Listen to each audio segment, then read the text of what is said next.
From the perspective of 2018, it seems crazy that television shows used to be so long. The Sopranos ran 13 episodes a year, as did Breaking Bad. The first series of Prison Break was 22 episodes long. The punishing third series of Lost, the series that crawled on so interminably that it made the exasperated showrunners force the network to announce an endpoint, had 23 episodes. And then there is 24, which, well, you can count. Weirder still, no one minded. It was standard industry practice, stretching back through the 80s, the A-Team, 25 episodes a year.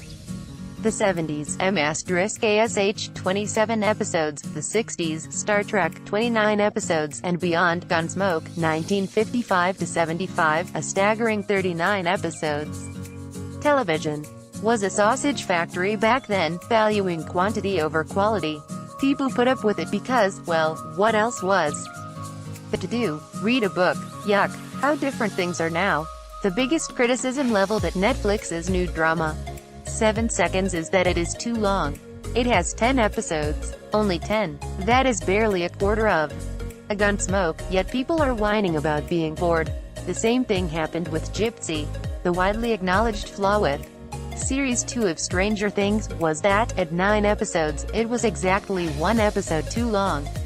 Even Wormwood, a 6-episode docudrama series from last year, was lambasted for not being 2 hours long. Obviously, this is all a product of the new television landscape. Viewers are now confronted with a cliff face of choice that means they don't have to put up with the old model. As great as M*ASH was at the time, there is no way that viewers would stand for something like Our Finest Hour, an hour-long compilation episode spliced with a smattering of lightweight character interviews. If it were made today, why would they, when there are dozens of other things they could watch instead? We need things to grind to a halt and let us take stock. Sometimes this mountain of choice means that we have ended up with a case of cultural FOMO. Why on earth would anyone labor through something as meandering as VOA, for instance, if it meant missing out on something shorter and more instantly gratifying? Especially since we are now more likely to consume entire series in one sitting, which makes diversions and tangents and water treading much easier to spot. And while on the surface this is a good thing, it's forcing writers to tighten up and focus on story at the cost of filler, which seems like a better deal for everyone. It does make me yearn for the old ways a little. Because not every story has to be condensed down to a greatest hits version of itself. Not every show is a locomotive. In our drive to feast on television and hurl away the carcass, I worry that we're going to lose some of what makes television special.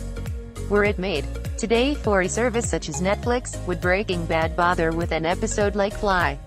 Nothing happens in it. Nobody dies. No deals are made. There is just a fly in a lab and 2 people who are trying to get rid of it. If Vince Gilligan didn't have a set number of episodes to make, and all the budgetary concerns that go with it, there's a good chance that he would skip Fly in order to maintain the bloodthirsty thrust of the Gus Fring arc. But doing so would have meant missing one of the Breaking Bad episodes. Fly is small and beautiful. It is a chamber piece loaded with astonishing character moments. The series as a whole would be much weaker without it. We need episodes like Fly. We need things to grind to a halt. And let us take stock. If something meanders, it isn't automatically bad. If you want to watch something showy and finite, watch a film. Television should be allowed to dig in and explore themes and side characters, because ultimately that is what makes it so rich. There is no perfect number of episodes for a television series, but we would be fools for thinking that shorter is always better. Topics: television. Netflix lost Breaking Bad drama. Blog posts. Share on Facebook, share on Twitter, share via email, share on LinkedIn, share on Pinterest, share on Google, share on WhatsApp, share on Messenger. Reuse this content.